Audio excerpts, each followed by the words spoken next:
Sí. Bueno, buenas noches. El escritor y guionista y periodista y no sé cuántas cosas más que presentamos a continuación es un pionero en la literatura de género en Canarias, sobre todo la histórica y la negra y criminal, así como un maestro para una generación de escritores y escritoras de las islas. Carlos Álvarez nació en Navaleno, un pueblo de Soria. Se crió en León y hace muchos años que vive en Canarias. Ha publicado La pluma del arcángel, por la que obtuvo el premio de novela Benito Pérez Armas, y La señora Beatriz de Bobadilla, señora de Gomera y Fierro, y el libro de cuentos Negra hora menos, premio narrativa Santa Cruz de Tenerife, y la novela Si le digo en engaño. Es autor, junto a Antonio J. Betancourt, del guión de la película Mararía, de 1998. También dirigió, junto a Siegfried Monleón e Imanol Uribe, la película documental Ciudadano Negrín, de 2010.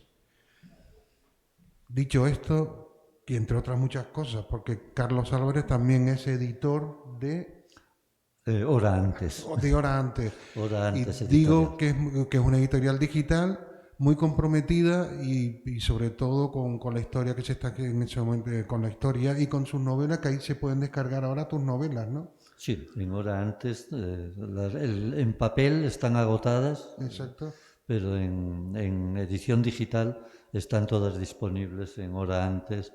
eh, De todas maneras, en la entrevista vamos a hablar de la horaantes.com. editorial porque me interesa sacar este papel, porque estás haciendo una labor para mí bastante encomiable, sobre todo porque además de obras que puedes descargar de pago, también tienes obras que se descargan gratuitamente, que yo creo que son imprescindibles, que todo Si lo me que dejas son. hacer Sí, un sí, sí. segundo, un inciso publicitario, se pueden descargar gratuitamente en una página que se llama bibliotecavirtualcanaria.online, una de las obras magníficas de la historiografía canaria, una auténtica enciclopedia, que es la obra Ataques y piraterías contra las Islas Canarias de Antonio Rumeu de Armas. Es una obra enciclopédica que hoy se puede descargar de manera gratuita en esa dirección. Fue un trabajo editorial que me encantó hacer y en papel son 5 tomos, una cosa así, y en digital pues se pueden llevar. Bueno, que les recomiendo que la visiten y si pueden que se descarguen estas obras gratuitas, pero también las de pago, que entiendo que ahí estarán tus novelas. En esa no, Son de pago, las de pago están en Hora Antes en Hora Antes Editorial, en Editorial. horaantes.com. Vale, bueno, dicho esto, vamos a empezar ya con la entrevista. La primera pregunta es la siguiente. Tienes como autor La pluma del arcángel, por lo que obtienes el premio Benito Pérez Armas, y también tienes La señora Beatriz Bobadilla, señora de Gomera y Fierro. La señora se desarrolla en el siglo XV y La pluma del arcángel, si no me equivoco, en el XVI, Principios del 16. principios del XVI. La pregunta es, y después tienes un cuento, por cierto, que ganó un premio en el que yo fui jurado y no sabía que eras tú que ganaste el premio. Pero la pregunta es por qué este interés en este siglo, en estos siglos, en el finales del XV, principios del XVI y Un aquí en poco, Canarias. bueno, un poco porque me encanta la historia. Por otro lado, fue casi como, en concreto, La pluma del arcángel, pues fue una casualidad. Un gran amigo, un buen amigo, en aquel momento teníamos muchísima relación, estaba haciendo su tesis doctoral sobre un personaje muy curioso, que era un inquisidor que se llamó Martín Jiménez, que llegó a Canarias, llegó a Gran Canaria, pues en torno a 1500, 1490, 1500, ¿no? Y en aquellos años Humberto Eco acababa de publicar El nombre de la rosa y yo había publicado hacía muy poco el libro de cuentos Negra hora menos. Y entonces me retó, ¿no? ¿Por qué no hacer una novela mezcla de género negro, pero situarla en una época en la que Las Palmas de Gran Canaria tenía como mucho pues 3000 habitantes, ¿no? Pues era toda una aventura, un reto. Me pareció muy interesante y me puse a estudiar. Me puse a dar la lata a este amigo historiador, pues preguntándole, leyendo qué bibliografía me podía leer, y me pareció una época apasionante. Es la época de construcción de una sociedad, de la primera sociedad, a mi entender, de la primera sociedad moderna, en el sentido está fuera de la Edad Media.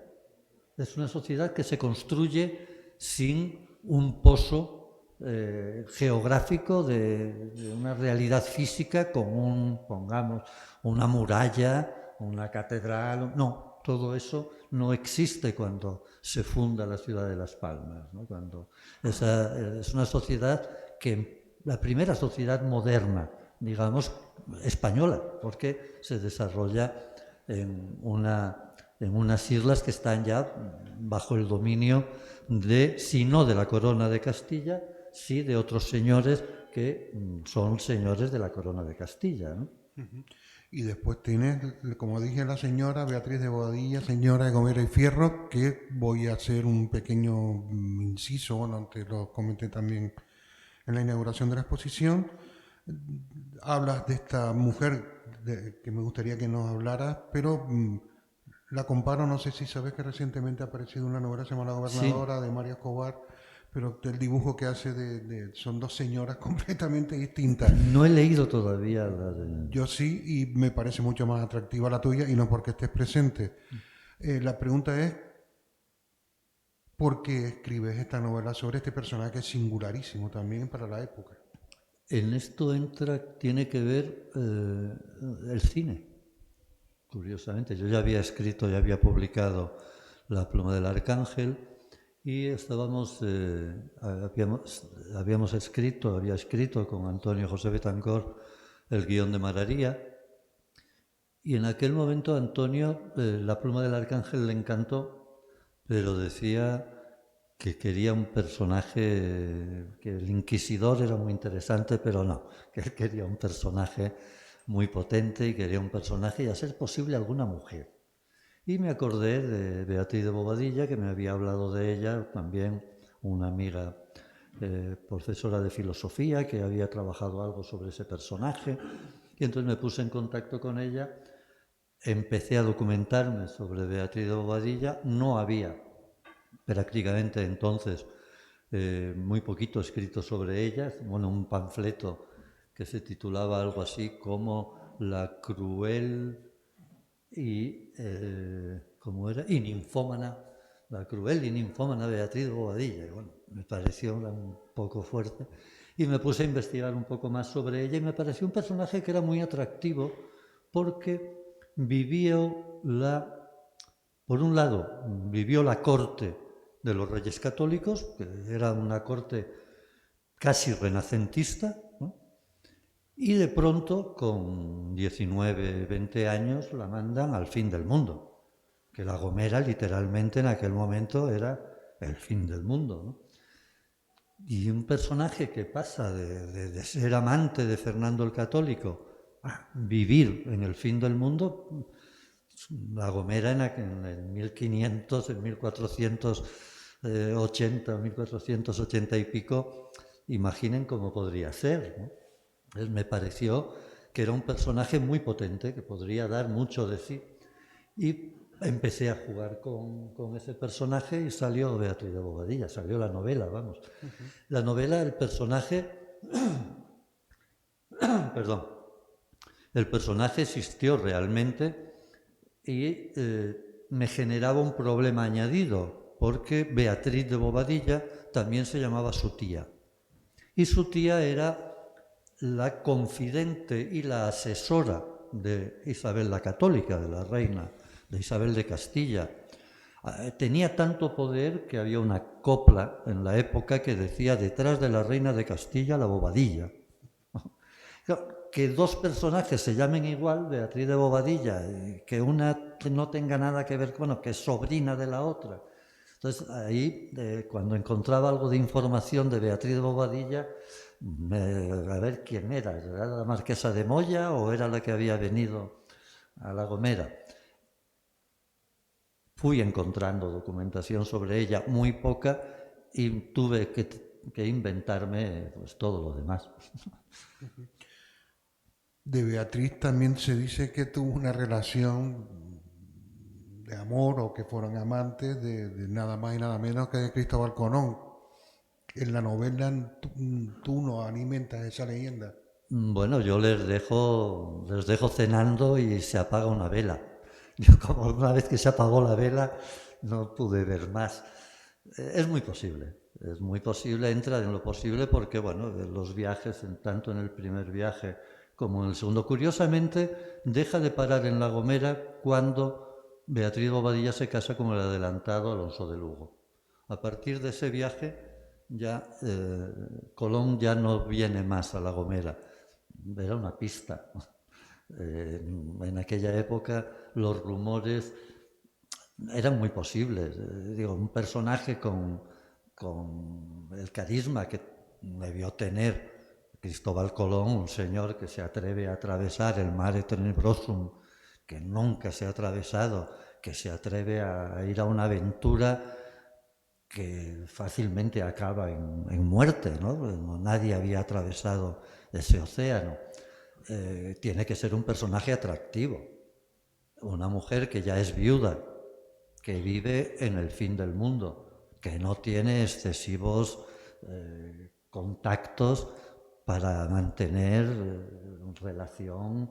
Pues es muy posible, yo creo que sí, que debieron ser amantes, pero en la novela efectivamente prefiero dejar que sea el lector quien imagine lo que quiera, ¿no?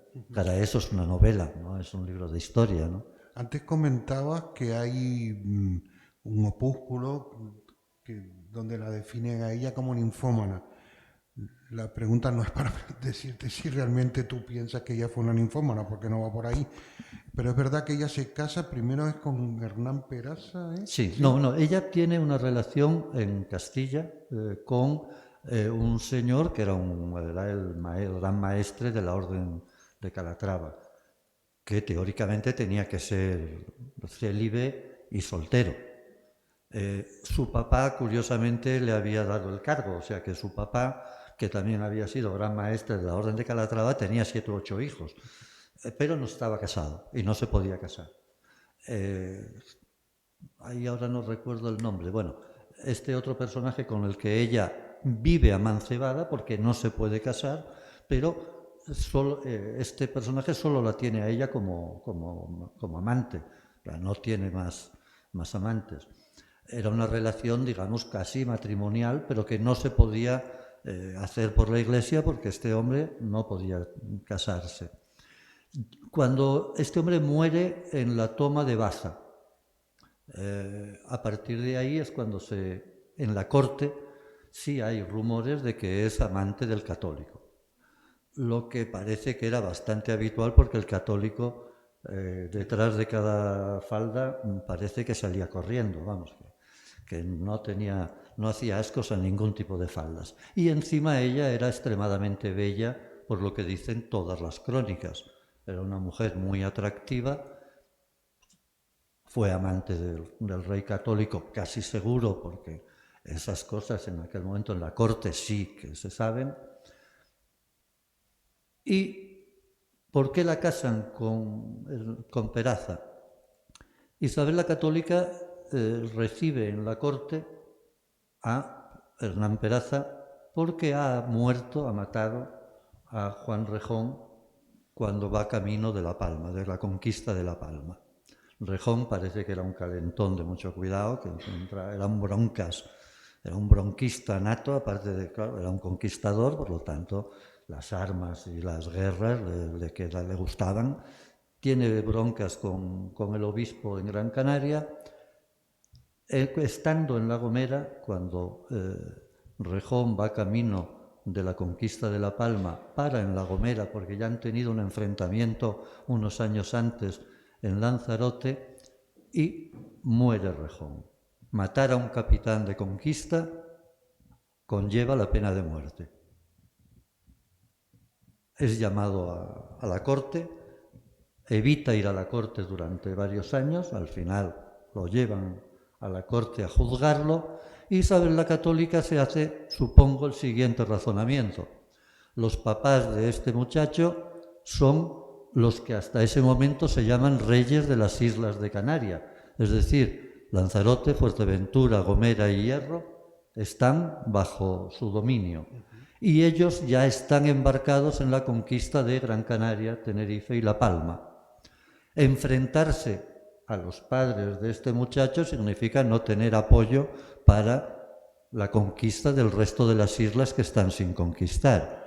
Mata 2 pájaros de un tiro, se quita a la amante de su marido de en medio y la obliga a casarse con Hernán Peraza y los mandan a La Gomera. En ese momento se dice, vamos a ver, como costumbre, lo cuenta, ahora se me ha ido el historiador que lo cuenta, un italiano, que en ese momento es costumbre entre los nobles, si ha cometido un delito que conlleve la pena de muerte, se puede librar de la muerte casándose con una prostituta. Venganza que Isabel parece que se tomó o que hizo, obligó a casarse con ella y se la quitó del medio, y así no se enfrenta tampoco a Diego de Herrera, que es el padre de Hernán Peraza, y consigue su ayuda para acabar la conquista de las islas, ¿no? Pero pasa lo que pasa con Hernán Peraza, lo matan los gomeros y ella se encierra, o así dice la leyenda, en la Torre del Conde. Hasta que llega Pedro de Vera a rescatarla. Exacto. Lo que sí te digo es que, y después se casa con un personaje bastante importante en la historia de Canarias, que es Alonso de Lugo, que siempre me ha llamado la atención este matrimonio, que creo que fue, obviamente, un matrimonio de conveniencia. Fue doble. Aprovechó la boda con Alonso de Lugo para casar a un hijo de Alonso de Lugo con su hija, ¿no? Entonces hizo ya la empresa, consolidó la empresa, ¿no? Alonso de Lugo en ese momento es el hombre más poderoso de las islas, es el adelantado, ha participado en la conquista de Gran Canaria, ha terminado la conquista de La Palma y la conquista de Tenerife.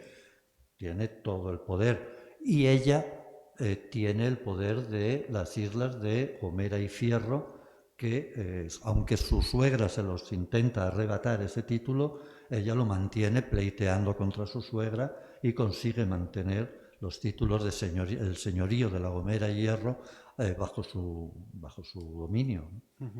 Pues todo esto y más en esta, para mí, excelente novela que es La Señora.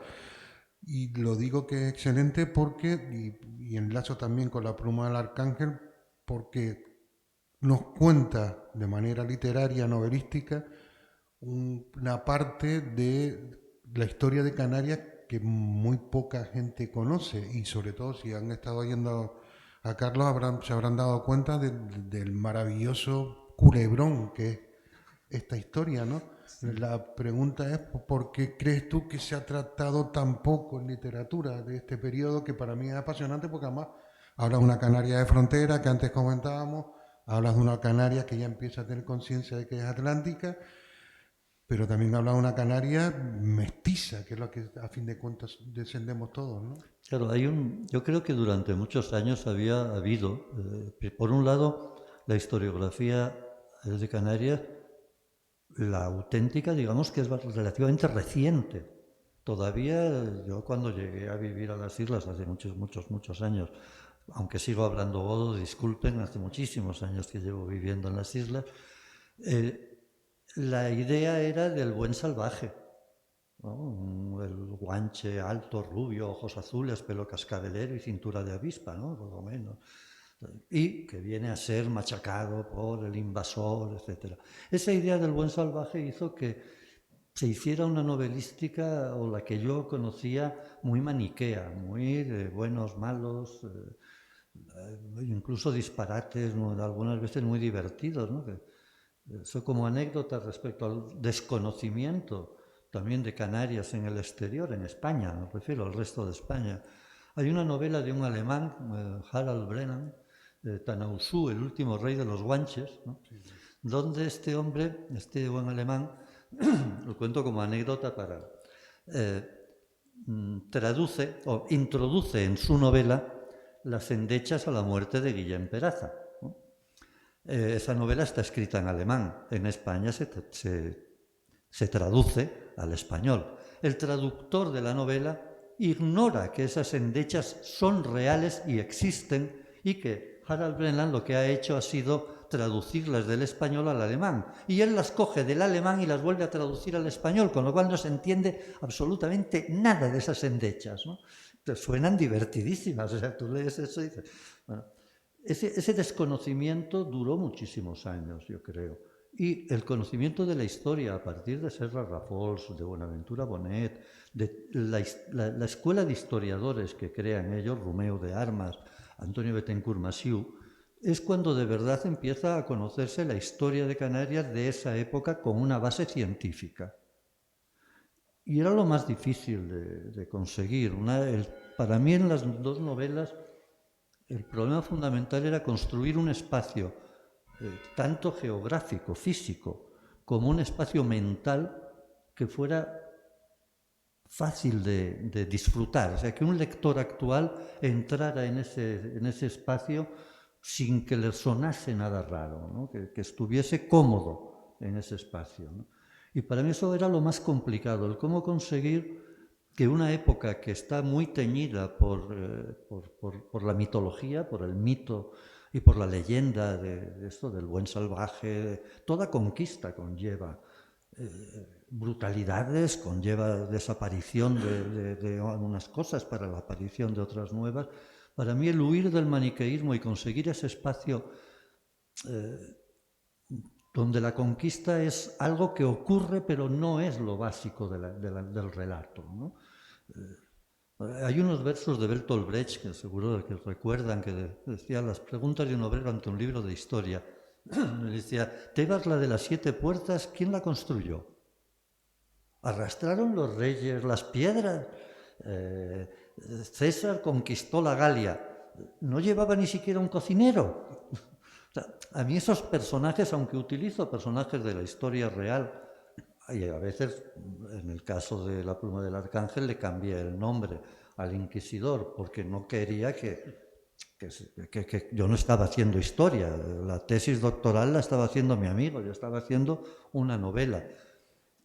Utilizo otros muchos personajes que no se sabe que hayan existido, pero vamos, ese cocinero o esos los que arrastraron las piedras de verdad, para que el entorno, el ambiente, el paisaje donde el lector se va a meter sea un paisaje amable, sea un paisaje en el que el lector se encuentre cómodo.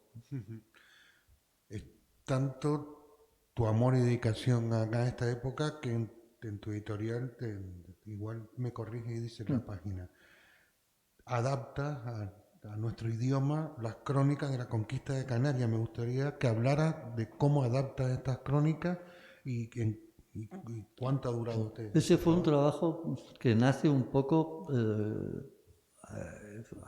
a raíz de la escritura de estos dos libros. Antes de empezar a escribirlos, lógicamente, pues me leí las Crónicas de la Conquista, pero resulta que las Crónicas de la Conquista, la única edición que había, era una transcripción paleográfica de la matritense, la ovetense y la lacunense, pero transcripción paleográfica. No sé si ustedes han visto una transcripción paleográfica. O sea, yo tenía que leer 4 veces una frase para entender qué diablos significaba aquella frase, ¿no? Cuando lo entendías, era como si hubieses, como si hubiese entendido la teoría de la relatividad de Einstein a la primera. Jolín, por fin ya sé lo que dice, ¿no? Me costó tanto leerlas que dije, ¿y por qué no hacer una reescritura de estas crónicas para los lectores y las lectoras actuales, ¿no? Pero sí me apetecía que conservase el aroma de la crónica antigua. Y eso creo que está conseguido, vamos, creo que se lee muy fácil. Hay algunas notas al pie, porque también me parecía bonito conservar expresiones que hoy, claro, yo estuve varios días con la expresión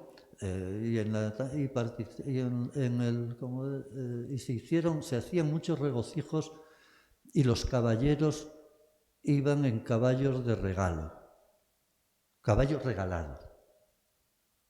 ¿Qué? Un caballo regalado, ¿no? Estuve varios días intentando buscar qué diablos era eso del caballo regalado, ¿no?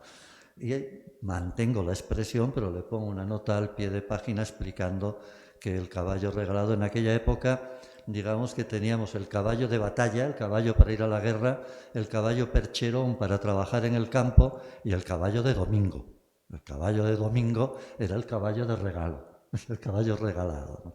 Entonces, ese tipo de expresiones las he querido conservar en esa reescritura de las crónicas de la conquista, porque me parecen expresiones muy bonitas, expresiones que le dan ese aroma a la crónica que la hace, pues bueno, que cuando el lector está leyéndola también le transporte en el tiempo a una época concreta donde, pues eso, los caballos, había distintos tipos de caballos para depende de qué actividad se fuesen a usar, ¿no? Carlos, ¿y estas crónicas dónde las podemos bajar? Ahora mismo en horaantes.com se pueden bajar, descargar fácilmente, y espero que antes de Navidad estén otra vez impresas, pues las voy a imprimir, se van a imprimir, y además se van a imprimir en inglés y en alemán. A ver si también los visitantes de estos idiomas se interesan por la historia de Canarias, bueno, pues pueden tener acceso.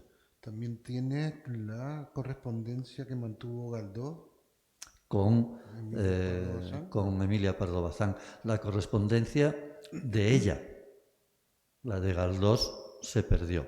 En la editorial también se pueden encontrar las que se llama Cartas de amor clandestino, la relación que mantuvo Galdós con Emilia Pardo Bazán era conocida de todo el mundo, y se conservaban algunas de las cartas. Yo sabía que había algunas de las cartas de Emilia Pardo Bazán que las había publicado Carmen Bravo Villasante en los años 70 y poco, para gran escándalo de alguna gente, ¿no? Que fueran amantes, era algo que Galdós tuviese muchas amantes era conocido, pero que una de sus amantes fuera doña Emilia no estaba muy bien visto por la oficialidad, ¿no? A partir de ahí rebusqué, seguí buscando y encontré pues, un montón de cartas de doña Emilia a don Benito Pérez Galdós. Y las transcribí, se publicaron, están publicadas. Faltan, lógicamente, las de don Benito, porque se supone que Carmen Polo de Franco, cuando recibió el regalo del Pazo de Meirás, antes de tomar posesión del Pazo de Meirás, fue, y esto me lo contó Torrente Ballester, fue con un cura y el capitán de la zona a visitar el Pazo de Meirás, donde había vivido Emilia Pardo Bazán muchos años. Miraron, encontraron las cartas, encontraron mucha correspondencia, no solo con Galdós, sino con la mayoría de la intelectualidad europea de la época, no solo española, Menéndez Pidal, Azorín, en Francia los Goncourt. Emilia Pardo Bazán tuvo una relación epistolar con la intelectualidad europea de la época muy importante, y todo aquello fue quemado. Según Gonzalo Torrente Ballester, él cree que fue quemado. A mí me cuesta pensar que doña Carmen Polo de Franco, que de cultura no debía saber mucho, pero de perras un montón, quemase aquello y no sospechase que aquello podía valer dinero. Yo todavía guardo la esperanza que algún día aparezcan en Sotheby's o aparezcan en alguna subasta por ahí esas cartas, porque me cuesta trabajo pensar que se destruyeran, pero posiblemente se destruyeron. Son unas cartas interesantísimas porque hay una relación viva entre estos dos personajes, dos escritores como la copa de un pino, ¿no? Tanto doña Emilia como don Benito Pérez Galdós, y hay mucho de sus obras en esas cartas. Hay análisis literarios muy potentes en los que Emilia Pardo Bazán analiza la obra de Galdós con una finura increíble, y después también hay pues datos pues simpáticos que te los hacen mucho más humanos, ¿no? En un momento, en alguna carta, Benito le debió reprochar a Emilia que se había enterado que le había puesto los cuernos en Barcelona unos meses antes.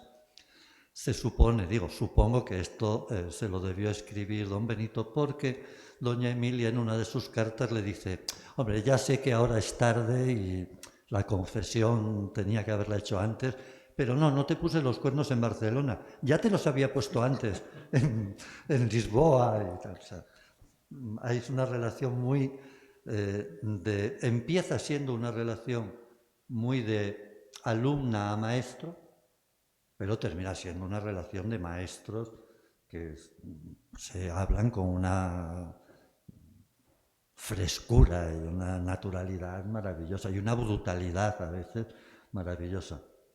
Bueno, antes se comentaba una anécdota que es falsa sobre Galdós cuando llega a la península, jovencito, pero también creo que de esta relación también se cuenta una anécdota un tanto grosera que creo que Sí. debe ser también falsa. Al margen de esto, quería preguntarte, ¿conociste a Torrente Ballester? Eso no lo Sí. sabía. ¿Y por qué? Pues bueno, entre otras cosas porque cuando en una época trabajé para el Cabildo de Gran Canaria en el Departamento de Cultura, y recibí el encargo de hacer algo por el 75 aniversario de la muerte de Galdós. Y se me ocurrió que una de las formas bonitas sería coger todas esas cartas, que son las únicas que se conservan, las de doña Emilia Pardo Bazán, repartírselas a 5 escritores y que esos 5 escritores escribieran las que faltan. Y si eran de Galdós, hacer una rueda con esas cartas y que cada uno respondiera a una serie de cartas hasta completar ese epistolario que ahora está a la mitad, ¿no? ¿Y salió el proyecto? No salió porque, miento, sí salió, pero no se publicó. No sé qué pasa con las cartas. Los 5 escritores que yo había propuesto eran Vázquez Montalbán, Muñoz Molina, Félix de Azúa, El laberinto de las aceitunas, Eduardo Mendoza y Torrente Ballester. Eduardo Mendoza y Félix de Azúa me dicen si Manolo Vázquez Montalbán acepta, encantadísimos.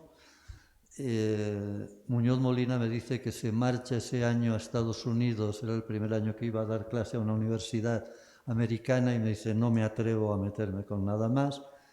Y cuando voy a ver a Vázquez Montalbán me dice: qué idea más divertida, me encanta, pero estoy pendiente de que me pongan 3 bypass. Si le digo al médico que cojo un trabajo más, me dejan la mesa de operaciones. Al no entrar él, no entraron tampoco ni Mendoza ni Azúa, y solo se quedó Torrente Ballester. Y él lo hizo. Hizo las respuestas a esas cartas.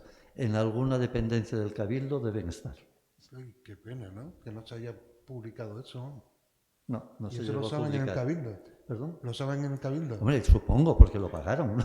Yo ya me pero- había ido del Cabildo, pero supongo que lo saben. Que claro. ahora duerma, ¿no? El sueño de los justos es muy triste, vamos. Pues sí, Bueno, Carlos, fue una aventura que me parecía muy divertida y que creo que hubiese sido muy simpático ver cómo un autor como Torrente se mete en la cabeza de... ¿y recuerdas algo de cómo se mete Torrente Ballester o ya no? Yo ya no llegué a ver las cartas. Sé que las escribió, pero yo ya no llegué a verlas. Yo ya me había ido, había dimitido y me había ido.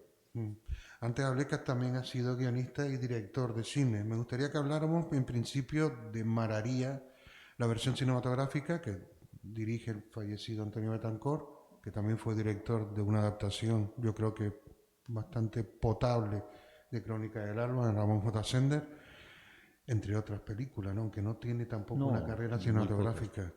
Pero sí quería que habláramos de la adaptación de Maravilla, porque como bien saben, el año que viene se celebra el centenario, el nacimiento de Rafael Rosarena, su autor. ¿Cómo fue el proceso de traducción, de llevar la novela al cine? Fue complejo. Fue complejo porque había habido ya un intento de hacer la película. Y de hecho había un guión de Lola Salvador sobre Mararía, que no había querido dirigir nadie. Bueno, Chavarri. perdón. Chavarri. Chavarri no había dicho que no, ¿cómo se llama este otro? Habían dicho ya dos directores o tres que no se atrevían. La visión yo lo leí a posteriori, el guión de Lola Salvador lo leí cuando ya habíamos estrenado la película por curiosidad. Antes de hacer el guión preferí no leer nada más que la novela y no tener ninguna referencia del guión anterior que se hubiera hecho. El guión de Lola Salvador tenía mucho de realismo mágico, se acercaba más a Rulfo, a un tipo de relato más exotérico, por decirlo de alguna manera, ¿no? Un realismo mágico muy fuerte. Nosotros nos planteamos que no, que era un drama, que era un drama rural, tenía un fondo trágico muy potente que queríamos explotar. Nunca nos planteamos hacer una adaptación, sino una basado en. La idea primera era no vamos a adaptar la novela por varias razones, entre otras cinematográficas, pero sobre todo también de construcción de la historia. Perdón, la novela de Rafael tiene hallazgos increíbles, pero como relato, como estructura, se cae. Nadie llega a un pueblo a tomarse un vino a un bar y el primer día 4 tipos le dicen, joder, cuando matamos al moro aquel que quería ligar con Mararía. Bueno, no se te confiesa un crimen así a la primera persona que llega a un pueblo a tomarse una copa de vino, ¿no?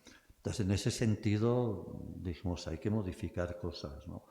Un personaje como el que introdujimos, que no aparece para nada en la novela, el vulcanólogo inglés, pues nos parecía que daba mucho más juego hoy, para construir hoy un relato creíble de una historia de amor tan trágica como aquella, que tenía mucha más fuerza que un personaje de tercer orden, entre comillas, como el que aparece en la novela, ¿no? Que vendría a ser casi un secundario, ¿no? Un personaje de reparto, ¿no? No tendría esa fuerza. Fue un proceso muy bonito, pero fue un proceso complejo, un proceso muy complejo porque además al introducir un personaje como es este vulcanólogo inglés, que es el que genera, que da pie a toda la trama, nos alejábamos bastante de la novela, pero sin embargo yo creo que el espíritu de la novela lo conservamos, ¿no? Es lo que creo. Y después, Rafael, de hecho, perdón, Rafael Arocerena en el estreno, antes del estreno, en un pase privado que se le hizo, acabó casi, vamos, estaba delante, él no sabía que yo era el guionista, me presenté después, pero estaba hablando con unos periodistas y dijo maravillas de la película, ¿no? Después, una semana, un mes después, dijo que no le había gustado, pero bueno, en aquel momento bueno, estaba llorando, recuerdo, en de una emoción. entrevista que yo le hice, sí me dijo que él entendía que era una adaptación cinematográfica y que eso no tenía, que una adaptación ya es otra cosa, que el libro es el libro y el cine es el cine. Pero no me dijo que no le hubiera gustado, ¿eh? A mí en ese caso. Pero bueno, dicho esto, eres también guionista y director de uno de los personajes que yo creo que es fundamental y nacido en Canarias, como fue don Juan Negrín en Ciudadano Negrín. Me gustaría, Carlos, tú que lo conoces a fondo, Y en el documental aparece la nieta, ¿no? Sí, Sí. la nieta y el nieto, Y el los dos nieto. nietos que se criaron con él. Quería que nos explicaras un poco por qué sigue resultando un personaje tan incómodo para algunos. Porque fue el que plantó cara al fascismo en España de manera más racional y de manera más fuerte. O sea, es el único político en España que se da cuenta de que el ataque contra la República no es una guerra de España. Él habla de la guerra, no es una guerra civil, él habla siempre de la guerra de España y es el primer político que advierte a sus colegas europeos, tanto franceses como ingleses, que Alemania no se va a contentar con derrumbar a la República Española, que detrás van a ir ellos. Y es el único que lo vio. No lo vieron ni los franceses, no lo vio Chamberlain en Inglaterra, no lo vieron en Francia, no supieron ver que el aparato de guerra alemán no iba a derribar solo la República Española, que iba a ir más allá. Y de hecho ocurrió. ¿Por qué tiene tan... Yo milité en la izquierda comunista durante la dictadura, estaba en el Partido Comunista, y Negrín no aparecía dentro de nuestra mitología, digamos, dentro de los personajes que en aquella época la gente de izquierda manejábamos. Podía estar Buenaventura Durruti, pero Negrín no aparecía por ningún lado. Estaba Prieto, que sí, vale, que era un traidor, tal, pero estaba, lógicamente, Pasionaria, estaba Largo Caballero, pero Negrín no aparecía por ningún lado. ¿Por qué? Bueno, porque primero, Franco, lógicamente, gana la guerra y Negrín es su mayor oponente. Entre los vencedores es lógico que se le oculte, que se haga, que se le olvide, que se le silencie, o que se le injurie permanentemente con lo del oro de Moscú, etc.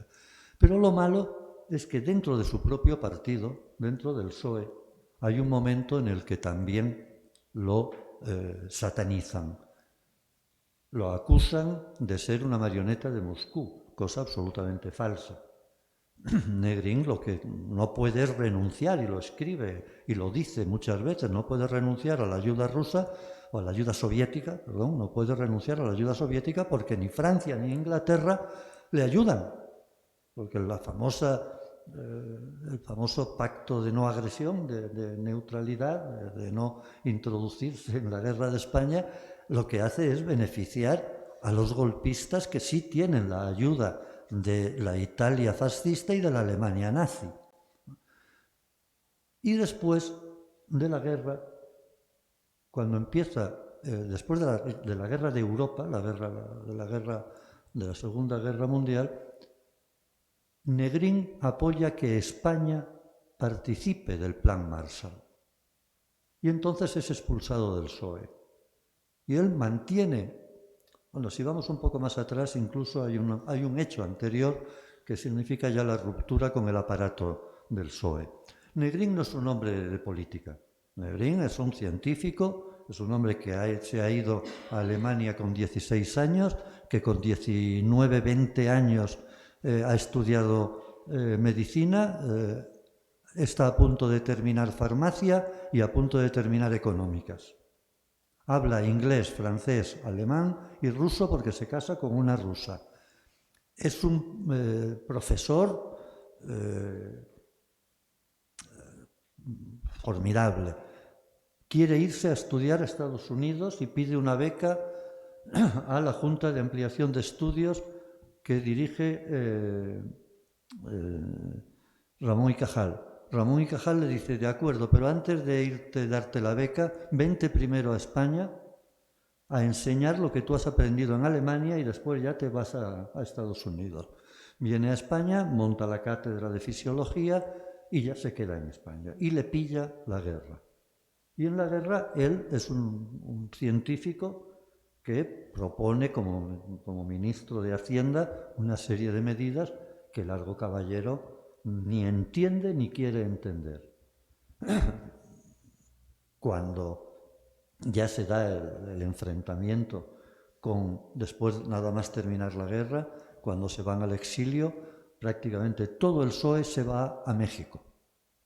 Negrín se queda en Francia, porque él quiere estar cerca de España y seguir los acontecimientos desde Francia. Cuando Alemania toma Francia, sale para Inglaterra, él no se va para México. Y en medio está el famoso Yate Vita.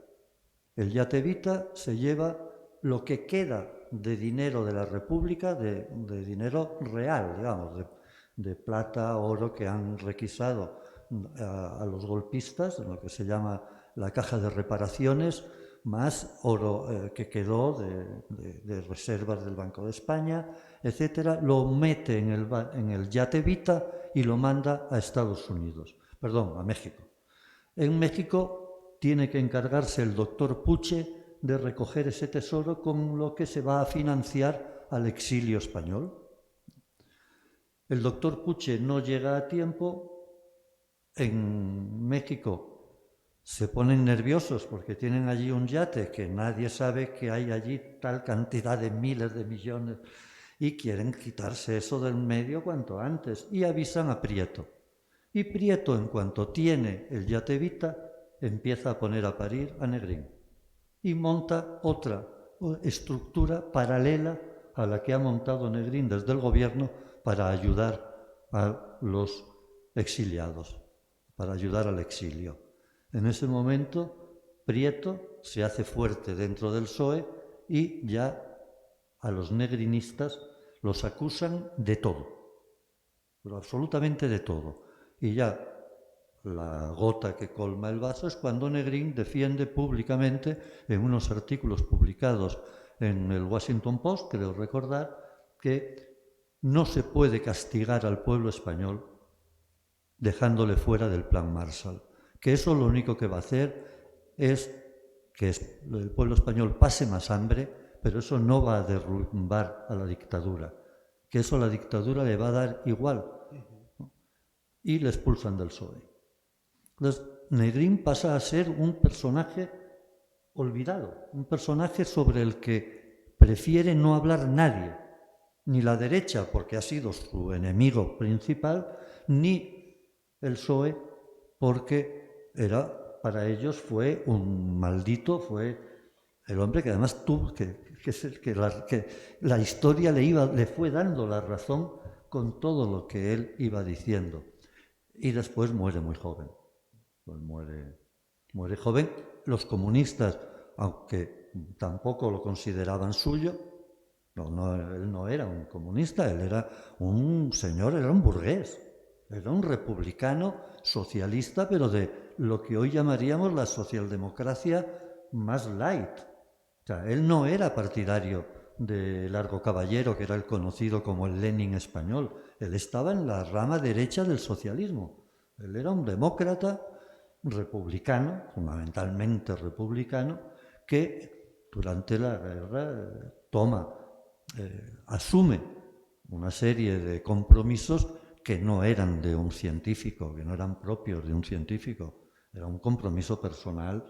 Él había visto el nacimiento del fascismo en Alemania, sabe cómo son, deja muchos amigos en Alemania, porque él estudió en Alemania, tiene muchos compañeros científicos alemanes que son los que le están informando y por eso él tiene tan buena información durante la guerra y él sabe que van a atacar después a Francia y a Inglaterra. ¿Qué es lo que pasa? Porque la guerra finaliza en qué mes? En abril y en septiembre ya se ocupa. O sea, una vez que termina la guerra de España, ya ha probado la maquinaria bélica, Hitler ha probado su maquinaria bélica sobre el terreno y ya decide primero Austria, después Francia, y Polonia, etc. ¿no? Y antes de pasar a la pregunta al público, ¿cuándo lo rehabilita el PSOE? ¿En qué año fue? Cuando estábamos rodando Ciudadano Negrín. De hecho, yo estaba esos días, estábamos montando ya Ciudadano Negrín. Ya habíamos rodado, ya estaba montando Ciudadano Negrín cuando lo rehabilita el PSOE, o sea que hace pues 12, 15 años. De hecho, bueno, Carmen, la nieta, en aquel momento dijo, no sé si hoy mi abuelo cogería el carné, porque todavía Juan Negrín estaba a la izquierda del PSOE actual. A pesar de ser un hombre de derecha, o un hombre, digamos, de la derecha de aquella época del PSOE, el PSOE que le devuelve a ella el carné, el nombre de su tío, dice, de su abuelo, perdón, dice, no sé si mi abuelo hoy, después de los escándalos que había habido, ¿no? Aceptaría el carné. Bueno, pues tienen aquí a Carlos Álvarez para que hable de sus novelas de la edad moderna en Canarias o de lo que de sus contribuciones al cine y si alguno quiere incluso de sus incursiones en el género negro, donde como dije al principio también ha sido uno de los pioneros aquí en las islas en escribir novela negro criminal. Así que no sé si hay alguien del público que quiere plantearle alguna pregunta.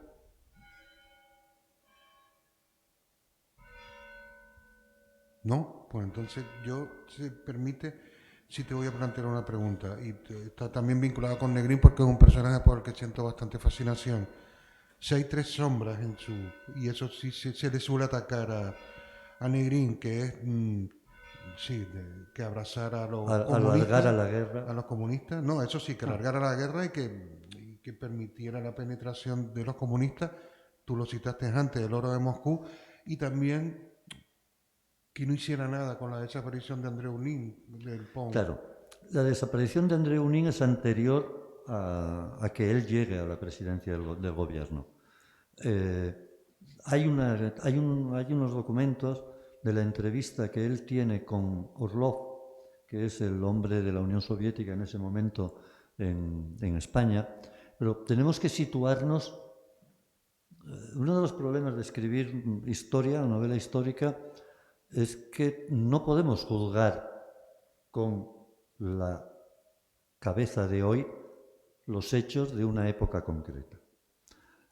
Pongo siempre como ejemplo que para mí el libro que más me ayudó para escribir tanto La pluma del arcángel como La señora, como Beatriz de Bobadilla, es un libro que escribió un peruano en los años 92, 93, que se titula El universo mental de la conquista de América. Es un libro maravilloso porque a mí me ayudó a entender, a ponerme en la cabeza de los personajes que después voy a desarrollar. Tengo que saber cómo piensan, qué sienten, incluso, bueno, pues eso, dónde cagan, dónde mean, dónde cocinan, cómo es su vida física, pero también cómo es su universo mental, en qué creen, qué piensan, cómo saben, cómo piensan que es la Tierra. Cómo Colón, los marineros que van con Colón, cómo piensan que la Tierra sea redonda. ¿Cómo va a ser redonda? Entonces nos caeríamos, ¿no? O sea, ¿cómo es la mentalidad de esa época? Lo mismo pasa con la época de la guerra de España. Tenemos que situarnos en ese momento histórico para pensar. Negrín, primero, el oro de Moscú. Mandar el oro a la Unión Soviética es la única alternativa que tiene Negrín para poder comprar armas. Porque el experimento anterior, del gobierno anterior de Giral, de mandar dinero a Suiza, los fascistas pararon. No pudieron, la República no pudo usar ese dinero porque los golpistas lo neutralizaron. Hay que situarnos que en ese momento toda Europa vive una época muy convulsa. No es exclusivamente en España donde los sindicatos, tanto la UGT como la CNT sobre todo, tienen un poder muy, muy fuerte y la sociedad está dividida. Hay una sociedad que pasa hambre y hay una gente que tiene mucha pasta. Y hay una lucha social, una lucha de clases latente. En Francia, en Inglaterra, en Alemania. En Alemania ya no, porque Hitler se lo ha cargado, pero en Francia y en Inglaterra y en España esa efervescencia social, la manifestación de la lucha de clases es patente, es evidente, ¿no? Entonces, Negrín, por un lado, cuando estalla la guerra, el Partido Comunista tiene muy poca fuerza, pero los comunistas españoles reciben la orden de Stalin de apoyar al gobierno burgués de la República. Y ustedes tienen que apoyar a la República. Y las clases medias de Madrid, de Barcelona, y se integran en el Partido Comunista. Cuando desaparece Andreu Nin, los trotskistas son un grupo minoritario, pero la KGB tiene no existe todavía la KGB, la los servicios secretos de la Unión Soviética están persiguiendo a todos los trotskistas, se encuentren donde se encuentren. Negrín tiene una reunión con Orlov. Orlov le explica, mire lo que encontramos en casa de Andreu Nin, y le enseña pues un carnet de Falange, o no me acuerdo qué documento, y Negrín le responde, dice, hombre, las pruebas son tan evidentes que me cuesta trabajo creerlas. Orlov se indigna y dice, usted me está llamando mentiroso, y no me acuerdo cómo acaba la tensión, que Negrín se levanta, le abre la puerta y le dice, usted está hablando con el jefe de gobierno de la República Española, y sale de aquí. Pero Negrín no puede prescindir de la ayuda soviética. No puede hacer nada más. Encarga que se busque a Andreu Nin, pero sin ningún éxito. No puede enfrentarse al único apoyo que tiene la República en ese momento. La República en ese momento aguanta los 3 años de guerra por la ayuda soviética. Si no, la República no hubiera aguantado más que lo que duró el fracaso del golpe, un mes. El golpe de Estado de Franco fracasa, pero la guerra en ese momento ya entra a los 4 o 5 días del inicio del golpe. Desde el inicio del golpe Italia ya ha puesto barcos para trasladar al ejército de África a la península. Italia está en la guerra desde el principio. Alemania creo que tarda 15 días en mandar los primeros aviones, y la famosa Legión Cóndor. ¿Qué va a hacer Negrín? ¿Enfrentarse a los únicos que le están ayudando? No puede. Y hace la vista gorda sobre el caso Andreu Nin. Supongo que, como en tantos otros casos, durante una guerra hizo la vista gorda. Aunque sí encargó, eso sí hay documentación, porque se conserva bastante documentación. Sí encargó al ministro de Justicia en ese momento, cuyo nombre ahora no me sale. ¿Girán no era? No, era el vasco, que su hija aparece en el documental, y ahora me acordaré. Ay, yo fui ministro de Negrín, se titula el libro de él. Bueno, uno de los ministros de Negrín, el ministro de Justicia, que es a quien después él va a entregar los documentos del oro de Moscú. Que esos documentos no los entrega ya Negrín porque ha muerto del ataque al corazón, y los entrega a su hijo. Y se los entrega a... Negrín había dicho que él no iba a tener nunca ningún contacto con ningún miembro del gobierno de Franco, pero encarga a este ministro suyo que haga de mediador y entregue toda la documentación del Banco de España y toda la documentación relativa al oro de Moscú, que lo entregue a las autoridades españolas por si hubiese todavía algo que reclamar a la Unión Soviética. Todo ese material está en manos de Franco desde el año 58. Creo que Negrín muere en el 56-57, pues en el 57-58 el franquismo ya tiene todo el material del oro de Moscú. No dijeron absolutamente nada, las cuentas estaban cuadradas al céntimo. Negrín fue como dirigente de un Estado en guerra, fue de un escrupuloso increíble con el dinero, ¿no? Bueno, él se arruinó totalmente y era un hombre muy rico. Carlos, ¿y la gente que esté interesado, que quiera ver el documental, dónde lo puede ver? Pues el documental se puede ver en YouTube, porque alguien lo colgó con una excusa de que el PP lo había retirado de Televisión Española, y el PP o Televisión Española lo retiró por contrato, porque no lo podía tener más tiempo en su web. El productor no ha protestado y yo tampoco, nadie protesta. O sea que si lo quieren ver está en YouTube, Ciudadano Negrín, y es una película documental. Dura hora y media. Si no la han visto, se la recomiendo que la vean. Sí les recuerdo, antes de despedirte, Carlos, que mañana continúa el Festival de Novela Histórica Ciudad de Tacoronte con una charla a las 6 sobre los sefardíes en Canarias. A continuación presentamos la novela de Ana García Ramos y me perdonan si no me acuerdo del título, pero bueno. Y después tendremos un debate a dos con dos escritores que han escrito novelas este año publicados sobre los aborígenes canarios, los primeros pobladores de la isla de Gran Canaria.